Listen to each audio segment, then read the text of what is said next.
C'est chiant, non? Réveille-toi. Tu m'abandonnes. Oh, c'était nul. Ah là, faut prévenir le monde là. Mais ouais. Ah, mais c'est ce qu'il faut qu'on fasse. De quoi? Bon, on regarde des films, on les résume pour les gens qui veulent pas perdre leur temps.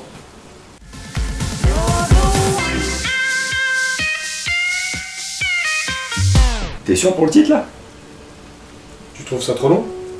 Bah, y a de l'idée, mais faudra un truc plus light.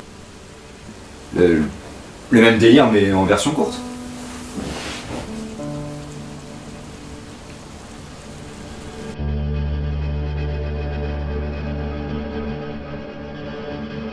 On est parti? Ouais, je suis en pleine forme là. En plus, je me suis bien reposé. Vas-y, je vais chercher un film. Commence sans moi. Ouais. Prends pas un truc pourri, hein. Ah, je t'ai jamais déçu. Bonjour. Avant, dans le cinéma, on avait la VF et la VO. Maintenant, il y a la VC. Oh, ça craint ça. Dani, ça va pas le titre là. Qu'est-ce qui t'arrive? T'as vu quoi comme film? Bad Milo. Ah non, bah c'est bon, ça colle parfaitement avec les initiales de la chronique, hein, on peut y aller. On est parti.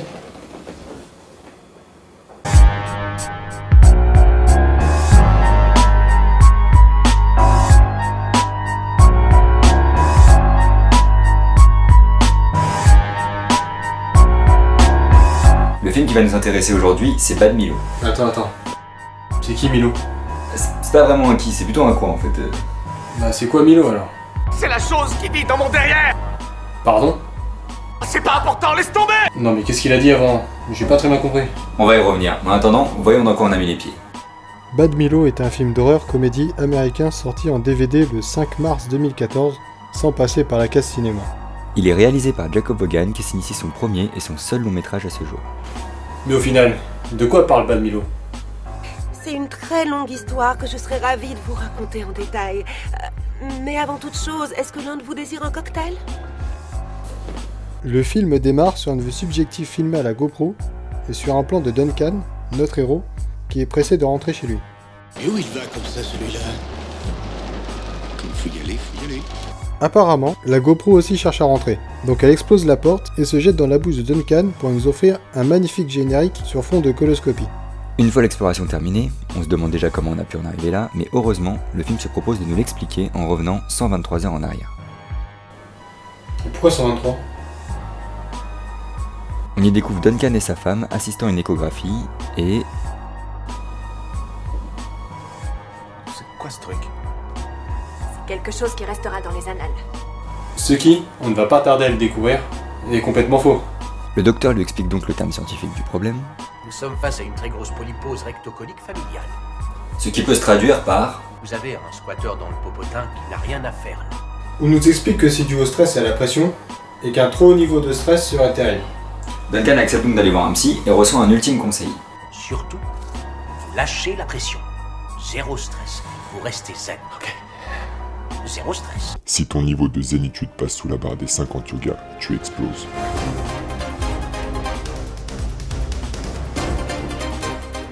Après ça, il va bosser, ce qui nous permet de découvrir que son boss a attrapé la maladie du cliché des patrons au cinéma, à savoir... Que c'est un enfoiré? C'est ça.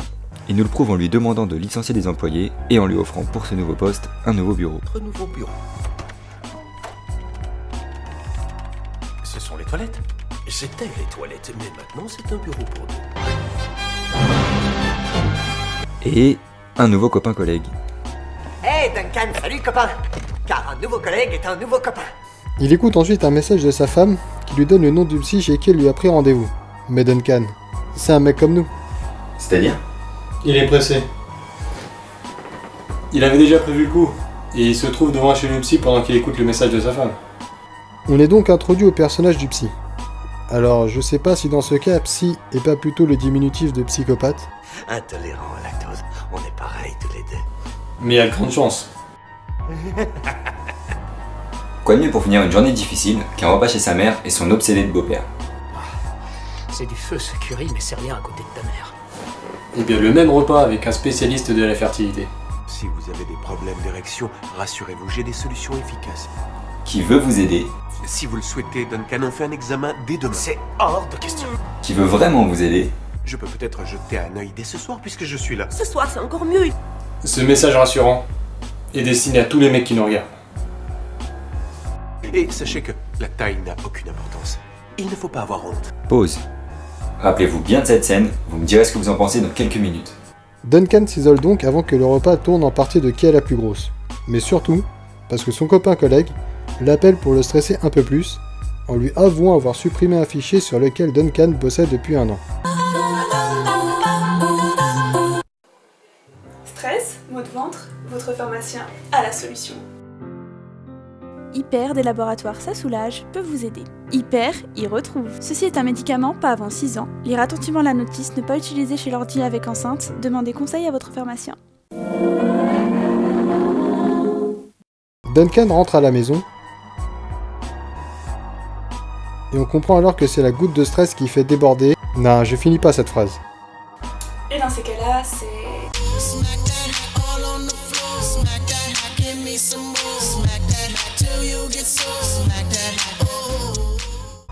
Il s'évanouit dans les toilettes et... C'est quoi ça? Oh my god. On retrouve alors la GoPro qui fait des bruits bizarres et qui va faire sa première victime. Le copain collègue. Dans le genre rôle jetable, il aurait dû le sentir venir. Bref, une bonne chose de faite. Après quoi,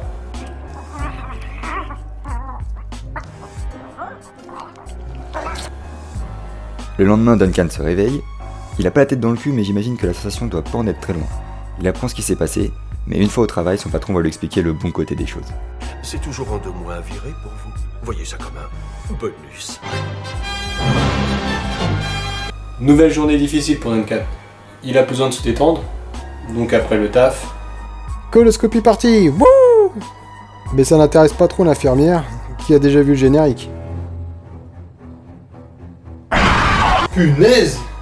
Remake des Dents de la Mer. Plutôt les dents de la merde.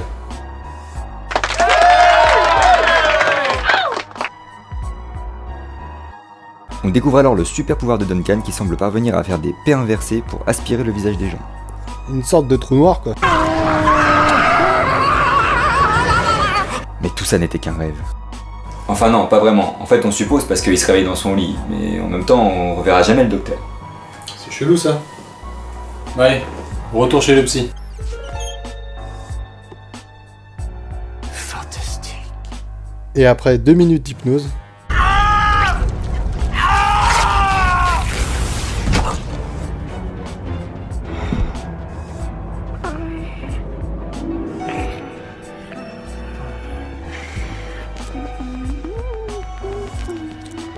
Oh, c'est mignon.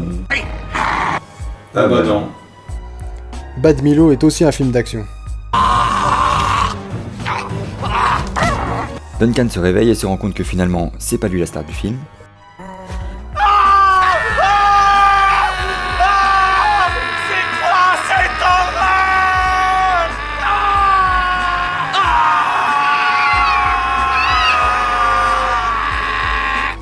Sortie fracassante. D'ailleurs, un bon psy aurait dû le voir venir. On le voit dans les yeux, on le voit toujours dans les yeux. Je suis désolé. Mais à grand renfort de livre ancien, il va trouver une explication. Il existe un ancien mythe, Maya, qui tourne autour de l'anus. Le voici. Venez voir. Le mythe de notre anus. Oh! T'écoutes pas là? Déjà que tout à l'heure tu t'es endormi? Mais si, j'écoute, il parle de mythes, de Maya, de Nostradamus, tout ça. C'est bon, tu peux enchaîner. En bref, la chose est une part de Duncan, et elle sort pour attaquer ce qui le contrarie. Pratique. Sauf qu'il ne peut pas la tuer, sinon il sera lobotomisé. Mais le psy va aider à sa manière. Cesse de porter ton cheval sur les épaules, couillon. Place-le entre tes jambes et galope. Mais vous parlez de quoi? Je comprends rien. C'est une métaphore.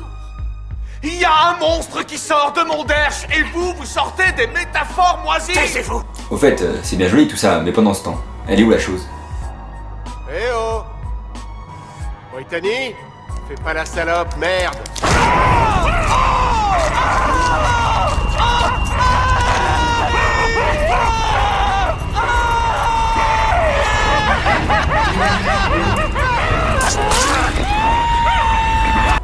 Pas de panique, mec. Un bon ami à moi m'a toujours dit...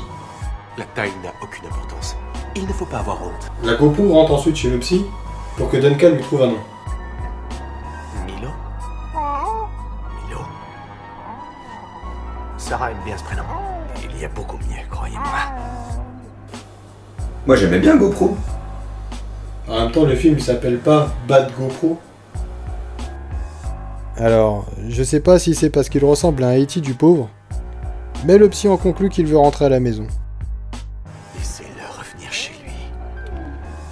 Il veut retourner à la maison maintenant. Duncan refuse, Non, désolé, là, je dis non.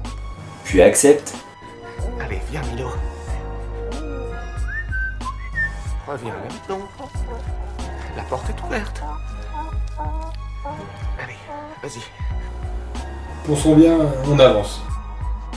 Moi, ça y est, il est passé. Et on a le droit à un nouveau conseil. Pas de drogue, pas d'alcool et surtout, aucun produit laitier. Nouvelle journée de travail, nouvelle directive du patron. Je veux que vous utilisiez les fonds de pension de nos employés pour couvrir les pertes de pulse. Comment? Duncan apprend ensuite que le spécialiste de la fertilité est mort. Il retourne voir le psy, qui met le doigt sur un problème relationnel père-fils et qui lui conseille de régler ça. On découvre donc le personnage du père, fumant un calumet de la paix dans un tipi. Salut. Qu'est-ce que tu fais là-dedans? Je médite. La discussion de retrouvailles se passe mal, ce qui stresse Duncan qui fonce aux toilettes évacuées, la pression et Milo. On notera que ça a l'air de grandement interpeller le père. Duncan empêche Milo de tuer son père et comprend qu'il a faim. Il l'invite donc à retourner dans son colon pour l'amener à son travail chercher de la nourriture. Malheureusement, il ne trouve rien à manger et se rabat sur...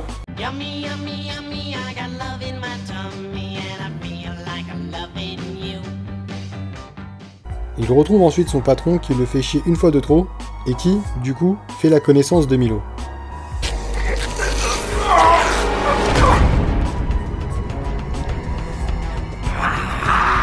Quelle horreur, mais c'est quoi ça? Je vous emmerde, Phil. Retour auprès de sa petite femme qui lui annonce qu'elle est enceinte. Ce qui bien évidemment le stresse, donc pour la protéger, il décide de se barrer et d'aller vivre à l'hôtel. S'ensuit une love story entre Duncan et Milo. Close your eyes, give me your hand, darling. Do you feel my heart beating? Do you understand? Do you feel the same? Am I only dreaming? Is this burning an eternal flame? Puis, retour chez le psy pour une discussion père-fils. Une nouvelle fois, la discussion stresse Duncan qui libère Milo. Et une chose en entraînant une autre, son père libère Ralph. Ralph? Ralph? Donc, baston.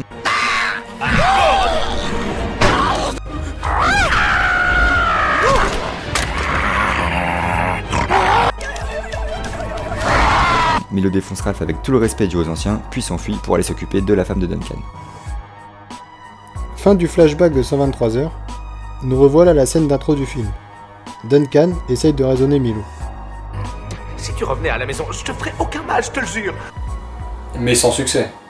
Milo rejoint donc la femme dans la cave en passant par les canalisations déviées. Et là, baston.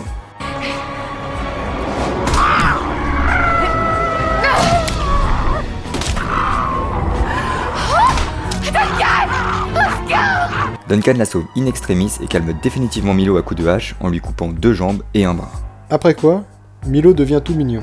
Comme quoi, c'est pas compliqué l'éducation. Et retourne pour la dernière fois à la maison.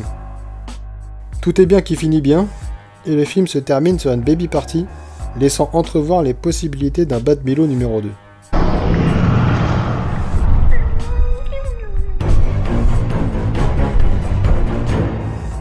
Que retenir de ce film? C'était vraiment splendide. Ouais, et humiliant aussi. Merci d'être venu. En conclusion, Bad Milo est un bon film de série B, se tournant plus dans le registre du comique que de l'horreur. Malgré ses défauts, notamment les effets spéciaux, on arrive à passer un bon moment si on est fan du genre. Et puis rien que d'imaginer qu'un tel scénario ait pu voir le jour et être produit, en un sens, ça réchauffe le cœur. Mais le plus important, c'est que vous fassiez votre propre avis.